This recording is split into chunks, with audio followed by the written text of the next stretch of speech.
한덕수 대행이 왜 이러는 걸까요? 이태원 참사가 발생했을 때 한덕수가 기자회견하다가 농담 던지고 그렇지. 웃어가지고 네. 구설수에 오른 적이 있어요. 한덕수가 그런 짓을 했느냐 하면 미국 기자들이 왔어요. 한덕수는 미국인을 보면 흥분하는 사람이다라는 거죠. 게다가 트럼프 그런 질문도 했죠. 대통령 대선 나갈 거냐. 거냐. 미쳐 사람이긴 하지만 교활합니다. 굉장히. 그러니까 한덕수한테 그 얘기를 던졌을 때는 단이 그냥 터져버렸네요. 트럼프 형이 나를 가지고 예선 주자로 생각하시나 봐. 밀어주시나 봐. 예. 눈에 뵈는 게 없지 않겠습니까? 한덕수 대행이 왜 이러는 걸까요? 제가 짧은 거 하나 읽고 시작할게요. 예. 우리는 이제 자유와 평등의 민주사회를 향한 결단의 깃발을 내걸어 일체의 정치적 자유를 질식시키는 공포의 병영국가가 도래했음을 민족과 역사 앞에 고발코자 한다. 이것이 민족과 역사를 위하는 길이고 이것이 우리의 사랑스러운 조국의 민주주의를 쟁취하는 길이며 이것이 영원한 사회정의를 구현하는 길이라면 이 보잘것없는 생명 바치기에 아까움이 없노라. 저 지하에선 내 영혼의 눈이 뜨여 만족스러운 웃음 속에 여러분의 진격을 지켜보리라. 그 위대한 승리가 도래하는 날 나 소리 없는 뜨거운 갈채를 만천하에 울리게 보낼 것이다. 50년 전 오늘 예. 서울농대 김상진 열사가 이 글을 읽고 할복 자결을 했습니다. 그러니까 오늘이 김상진 열사 50주기예요. 예. 마지막 지하에서 진군을 지켜보며 승리하는 날 갈채를 보내겠다는 이 구절은 안중근 의사가 동생들에게 유언으로 남긴 독립의 소리가 들리면 천국에서 일어나 춤을 추겠다고 하는 구절하고 거의 같죠. 이 민주화 운동과 독립 운동이 기본적으로 같은 정신 세계에서 나온 거거든요. 윤동주 시인이 하늘 우러러 한 점 부끄러움이 없기를이라고 이제 얘기를 했는데 예. 김상진 열사가 이 자결한 4월 11일은 세계 사법 암흑의 날로 세계 사법가 협회가 법률가 협회가 지정했던 인혁당 사법살인 이틀 후예요. 예. 참 부끄러운 시대였고 그 시대의 부끄러움을 온몸으로 끌어안고 스스로 목숨을 끊었던 거죠. 그런데 그 인혁당 사법살인을 저질렀던 사람들, 고문으로 사건을 조작했던 국정원 요원들, 당시에 이제 중앙정보부 요원들이죠.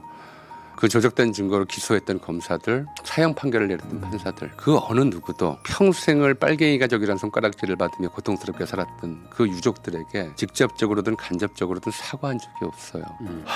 그게 이제 우리 현대사라고 저는 생각을 하거든요. 예. 왜 그러냐면 이제 한덕수 얘기를 하죠. 김건희가 외웠다는 구약성서에 보면 이브가 선악과를 먹고 처음으로 느낀 인간적 감정은 부끄러움이에요. 예. 수치심이죠. 선악과를 먹고 죄책감과 수치심이 결합해 있어요. 사람은 다 이렇게 수치심을 가지고 있기 때문에 그래서 이런 사람들은 이 부끄러운 시대를 자기 몸을 희생해서 씻으려고 했던 거란 말이에요. 네. 아까 말씀드렸던 인혁당 판사 같은 사람들은 전혀 부끄러움을 몰라요. 수치심이 없어요. 그럼 그게 이제 좀 성경에 따르면 구약성서에 따르면 인간이 아니란 얘기죠. 그렇습니다. 인간의 첫 번째 마음이 부끄러움으로 시작하는 것인데 동물에겐 그게 없잖아요. 없죠. 그러니까 인간성이 상실되면 이제 짐승이 되는 거예요. 근데 짐승 같은 마음이거든요. 한덕수를 보면 자기가 한 말을 자기가 뒤집어요. 임명할 수 없다. 아무렇지도 않게. 예, 이건 나는 이거 임명하는 게 대통령 권한대행을 하면 안 된다. 이렇게 주장하던 자가 덜컥 대통령 몫을 임명을 했단 말이에요. 그러니까 이제 첫 번째는 이게 우리 사회 지배 엘리트들을 우리가 과연 뭘로 만들어 왔느냐. 해방 이후에 우리 사회가 이른바 검사, 판사 뭐 이렇게 좀 최고위층 지배 엘리트들을 인간 아닌 존재들로 만들어 오는 그렇게 해야 성공하는 그런 사회를 만들었다는 거. 이게 이제 사회 대격이 필요하던 첫 번째고요. 두 번째는 지금 그거예요.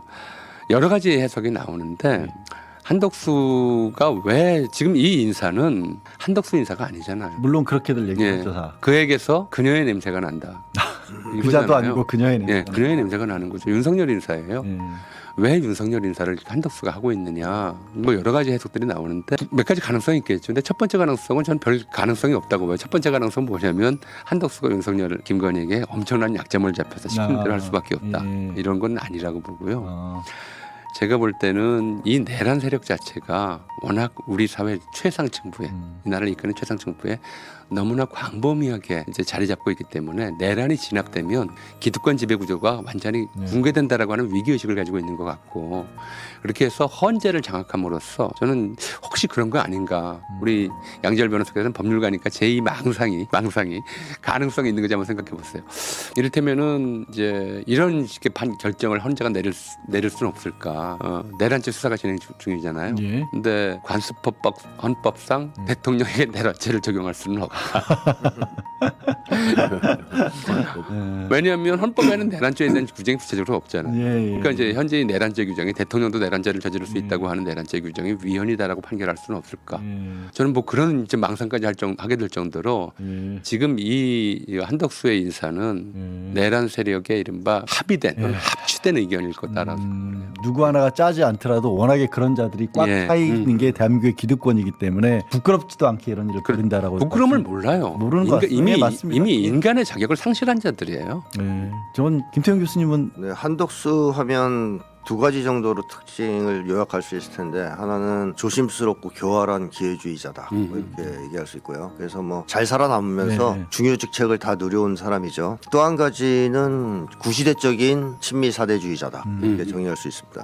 그래서 한덕수가 원래 평소 성향을 봤을 때는 이렇게까지 폭주하면 안 되거든요. 그렇죠. 그런 얘기도 많이 합니다. 네, 적당히 눈치 보면서 처신을 해야 되는데, 이렇게 강큰 사람 아닌데 네, 지금 간이 배 밖에 나온 짓을 하고 있잖아요. 그랬을 땐 뭔가 이유가 있을 것이다라고 할 때, 저는 한덕수의 과거의 한 행동을 보면 대략 짐작할 수 있는 게 있다고 봅니다. 이태원 참사가 발생했을 때 한덕수가 기자회견하다가 농담 던지고 웃어가지고 구설수에 오른 적이 있어요. 근데 왜 그 당시에 한덕수가 그런 짓을 했느냐 하면, 맥락을 보면 그게 외신 기자회견입니다.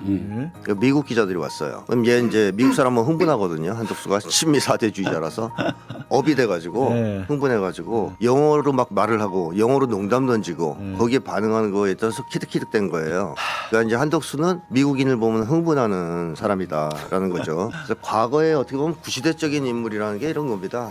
해방 이후 미군이 들어왔을 때 너무 가난하니까 아이들이 미군 막 따라다니면서 막 영어로 김미 초콜릿 하면서 김미 초콜릿 하면 던져주면 너무 좋아하잖아요. 야, 내 영어로 초콜릿 얻어 먹었다. 한덕수가 그 수준의 사대주의자라고 저는 생각하는데, 이 한덕수가 트럼프와의 전화 통화를 성사시켰습니다.